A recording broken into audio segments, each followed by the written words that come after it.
Guramagat Cahirlock, and I want to welcome the Minister back to the House. You spend as much time nearly in the House as we do ourselves at the moment, and I suppose that's a reflection of how important this House is treating the issue of housing.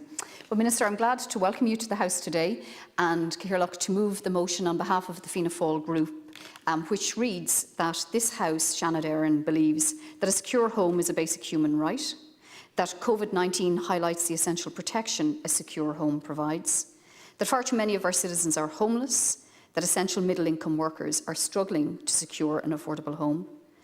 And we believe that young people should expect to secure an affordable home in our country. And we also believe that the state has responsibility to protect our citizens' rights to a home. We want to acknowledge, Minister, the government's historic housing and homelessness prevention budget, the government's radical and ambitious affordable housing legislation, which will see the state, under this government, lead the provision of social, affordable and affordable cost rental homes. We also want to acknowledge the statutory establishment of the Land Development Agency to work with local authorities and other stakeholders to maximise the use of state lands to sustainably develop social and affordable homes, both for purchase and rent. We want to acknowledge that historically, state provision of housing was determined by the prevailing and changing political will. And we acknowledge that post-COVID Ireland aspires to a society where everyone has a safe place to call home. Bunreacht na hÉireann explicitly protects private property rights in Articles 43, but it doesn't have a corresponding right to a secure home.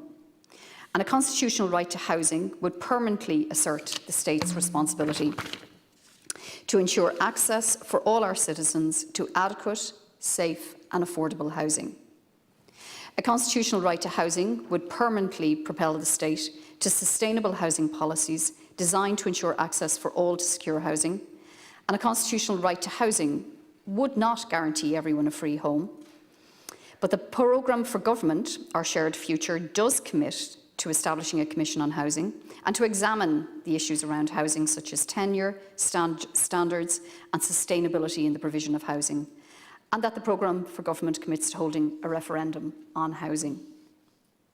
So on that basis, we're calling on you, Minister, on behalf of the government, to exercise every resource to achieve a sustainable post-COVID future where every Irish citizen has a safe and secure home, for all Irish citizens to be given the opportunity, through a constitutional referendum, to mandate not just this government but future governments to pursue sustainable housing policies which ensure that every citizen has a secure home by amending Bunreacht na hÉireann to include a right to housing, and specifically to amend Bunreacht na hÉireann to include two provisions: that the state recognises and shall vindicate the right of all persons to have access to adequate housing, and that the state shall, through legislative and other measures, provide for the realisation of this right within the available resources.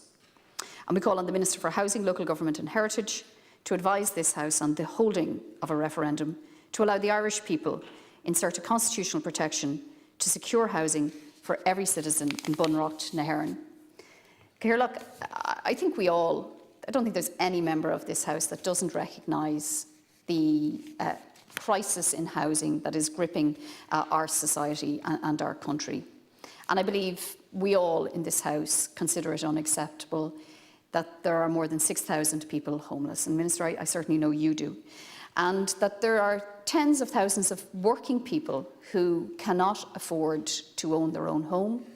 And there are tens of thousands of people who are renting in unaffordable situations with insecure tenure.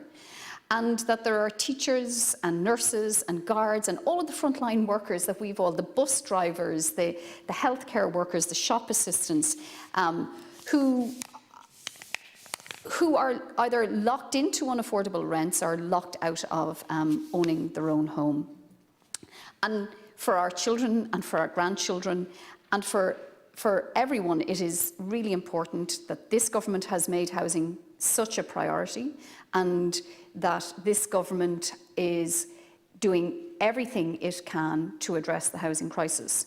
So it probably begs the question, where are we going with this motion? And I suppose where we're going with this motion is beyond this government and beyond this House and beyond politics. And we're going to Bunreacht na Éireann, and we're going to our constitution, which basically captures the values for our society and the values that we aspire to and that we want to uphold and to deliver for our citizens.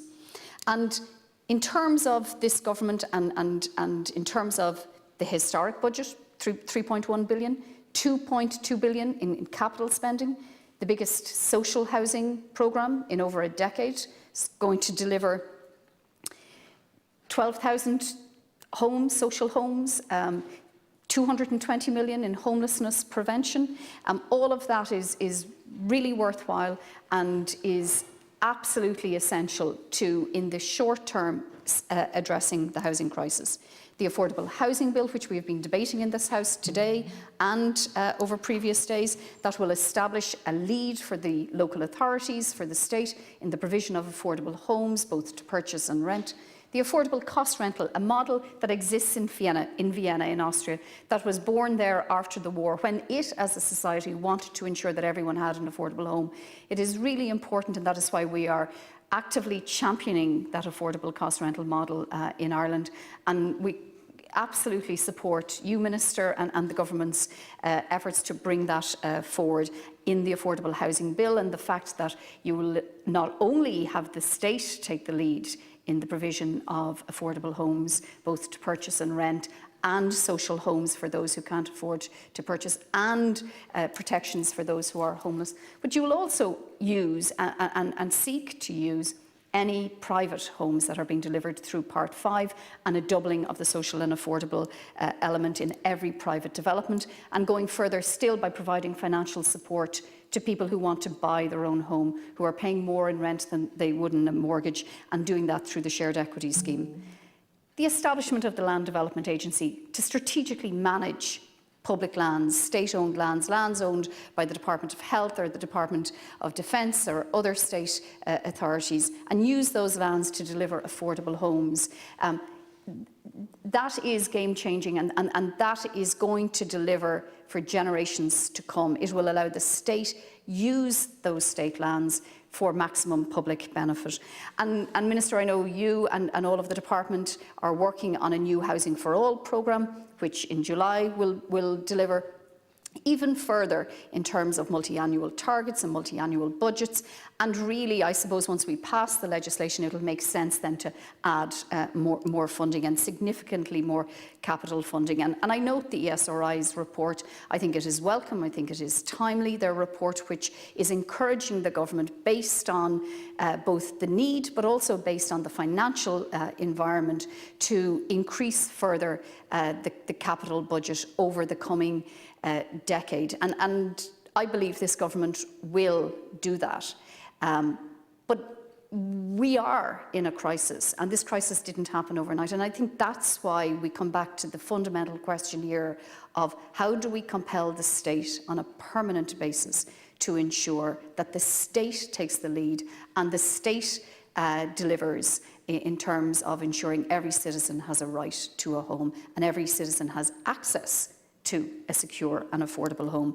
I believe it is morally, politically, economically, socially, in every respect, I believe it is the right thing to do for us to have a right to housing in our constitution. I believe socially, only when you have a stake, only when you feel like you belong, only when you are part, that you really get that cohesion. And far too many of our citizens do not feel like they have that sense of ownership and ownership of a home. I think that if we want to, for the future, and when we talk about a post-pandemic Ireland, and we want to talk about it being sustainable and it being a country and a society that captures our values, I believe the majority, maybe not everybody, but the majority of Irish citizens do believe that right to housing is a basic human right. And I also believe that politically, and I think on a European stage, we need to accept that Ireland is behind here, you know, our European neighbours.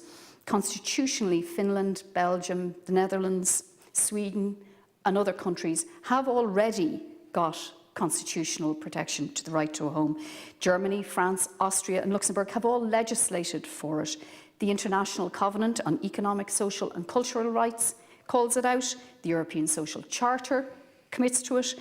The UN Sustainable Development Goals that we have signed up to as a country requires us to ensure that every citizen has access to secure and affordable homes.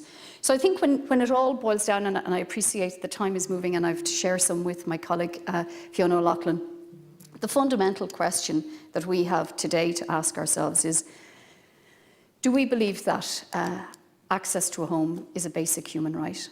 And if we do we want to act to call on the Minister to ask the citizens of Ireland their opinion? And do we want to give them the choice through a referendum to mandate not just this government, but future governments?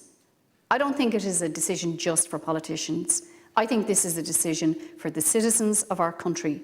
And I think it is one, Minister, that I would urge you and the government to put to our people, to give them the opportunity to express the value that they want for our country in a post-pandemic Ireland. Gora Mágat.